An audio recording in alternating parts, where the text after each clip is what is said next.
महाराष्ट्र में खजाने की खाली तिजोरी को भरने के लिए राज्य के एक्साइज विभाग ने शराब बिक्री नीति में बदलाव का प्रस्ताव तैयार किया है।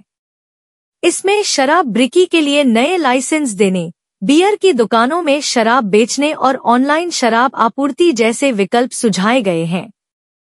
एक्साइज विभाग के प्रस्ताव की जानकारी बाहर आते ही महाराष्ट्र में इस पर राजनीति भी शुरू हो गई है।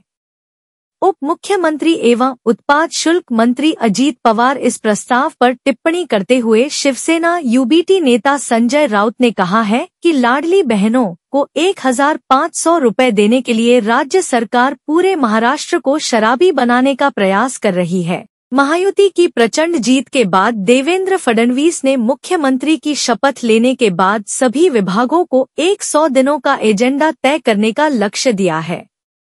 इसी के तहत राज्य में वित्त विभाग संभाल रहे अजित पवार को एक्साइज विभाग ने ये विकल्प सुझा दिए हैं। अगर प्रस्ताव पर सरकार आगे बढ़ती है तो राज्य की शराब बिक्री नीति में जल्द ही बड़ा बदलाव देखने को मिल सकता है।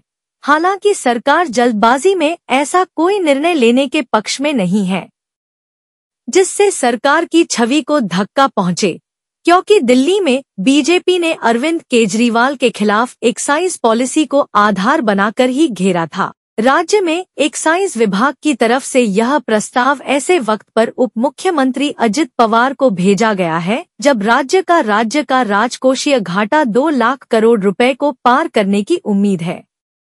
राजनीतिक हलकों में चर्चा है कि इसलिए राज्य सरकार ने घाटे को कम करने के लिए संसाधन जुटाने के लिए हर संभव प्रयास शुरू कर दिए हैं।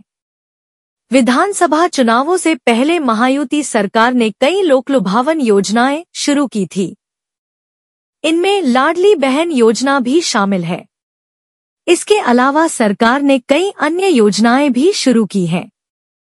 इनमें बेरोजगारों को भत्ता देने की स्कीम भी शामिल है। अजीत को भेजे गए प्रस्ताव में एक्साइज विभाग ने दावा किया है कि कारोबारी शराब बिक्री के लिए नए लाइसेंस की मांग लंबे समय से करते रहे हैं। विरोधियों का शराब बिक्री के लिए नए लाइसेंस जारी करने से राज्य को भारी राजस्व मिलने की उम्मीद है।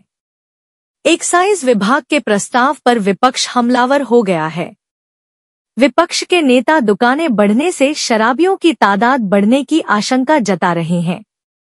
इसका खामियाजा परिवारों को भुगतना पड़ेगा।